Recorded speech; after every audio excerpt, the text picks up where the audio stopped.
Hi guys, এই দেখো পেঁয়াজ কাটছে মাত্র ওখানকার ম্যাগি বানাইতেছি সবাই লেগে এই মাত্র।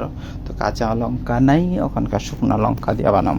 আমি কোন শুকনা লঙ্কা দিয়ে বানাই, আর আমি ম্যাগি মানুষে বানাই কেমন জানি না, আমি বানাইতে জানি না, আমি শুকনা লঙ্কা দিয়ে বানাইতাম জানি জানি না কইছি আমি বানাইতাম জানি, শুকনা লঙ্কা দিয়ে বানাবো করে, কাঁচা লঙ্কা নাই আমরা।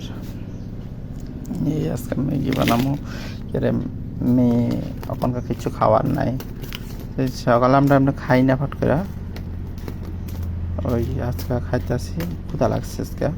মেয়ে আজকে কোনো প্রতি রবিবার আমরা মাথা ধোয়া হয়, ওই মাথা ধোয়ার দুইটা স্নান টান করা হয়েছিল। আমরা স্নান না করলে চুলা ধোয়ার কেউ যাই না, আমরা কেউ যাই না, স্নান টান করে আর চুলা গাছামো যেটা করবো আমরা। দেরি হলে হোক, 12টা বাজে 3টা বাজে হোক, আমরা টাইম আছে। সব কিছু আমরা রাত্রে আমরা ঠামায় রাখি ধোয়া বাসি করে।